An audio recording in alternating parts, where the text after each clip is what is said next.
Et dans ce contexte, l'Union européenne envoie aujourd'hui un haut représentant à Damas pour rencontrer les dirigeants du nouveau pouvoir syrien. Un peu plus d'une semaine après la chute de Bachar el-Assad. Les chancelleries étrangères ont redoublé d'efforts ces derniers jours pour nouer des liens avec les nouveaux dirigeants syriens, dont Abu Mohammed el-Joulani, le chef du groupe radical armé Hayat Tahrir al-Sham. Le chef de la diplomatie européenne, Kaja Kallas, a souligné que l'Union européenne jugera sur les actes allant dans la bonne direction et pas seulement les promesses des nouvelles autorités. Arrivé dimanche à Damas, l'envoyé spécial de l'ONU pour la Syrie, Geir Pedersen, a lui rencontré M. Joulani, auquel il a souligné la nécessité d'une transition crédible et inclusive.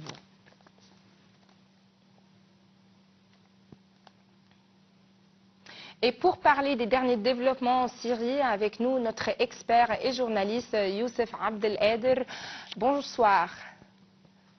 Oui, bonsoir madame. Bonsoir monsieur Youssef, est-ce que vous allez bien? Ça va bien, merci. Et vous-même? Oui, super, merci beaucoup. Eh bien, notre question, c'est sur les développements qui sont très rapides, la situation très rapide qui se développe en Syrie depuis la chute de Bachar el-Assad. Le gouvernement israélien a décidé de construire des colonies dans le Golan syrien, ce qui a suscité des vives réactions dans le monde. Les pays arabes notamment ont dénoncé ce plan, y voyant une tentative d'étendre l'occupation israélienne. Comment vous décrivez, vous lisez les derniers développements en Syrie?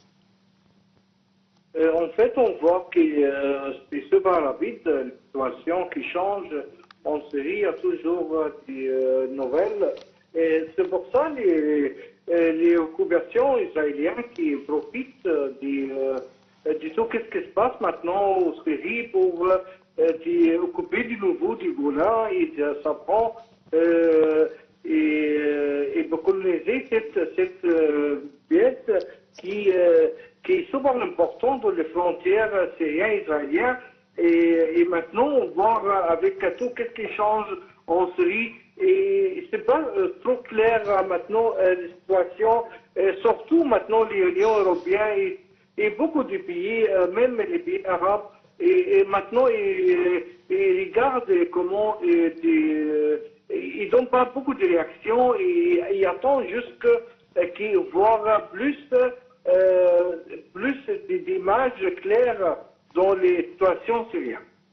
Oui, en fait, je voulais quand même vous poser encore la question, est-ce que vous trouvez le fait qu'il y a des représentants de la communauté internationale, bien, par exemple un représentant de l'Union européenne qui est allé pour rencontrer les représentants, bien les nouveaux dirigeants de la Syrie, est-ce que c'est une reconnaissance des milices armées qui, déjà, ils étaient considérés comme des terroristes il y a quelques mois. Alors, est-ce qu'on a commencé de reconnaître ces types de systèmes? Non, pas du tout. En fait, l'Union européenne, elle est toujours d'étudier tout ce qui est dans le compromis dans les terrains, qu'est-ce qui change dans les terrains.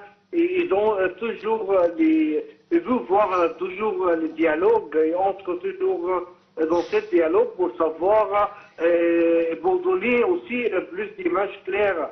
Mais ça ne fait pas dire qu'ils sont déjà pris en décision de travailler avec ce régime ou pas. Mais non, ils ne sont pas encore des décisions. Surtout si on regarde maintenant tous les dossiers de protection internationale ici en Europe, maintenant il y a tout congelé. Ça veut dire que tous les dossiers sont arrêtés maintenant et fait plus de décisions et prend plus de décisions, surtout maintenant, et attendent pour une image plus claire en Syrie. Monsieur Youssef, je vous remercie énormément pour ces informations enrichissantes. Merci beaucoup.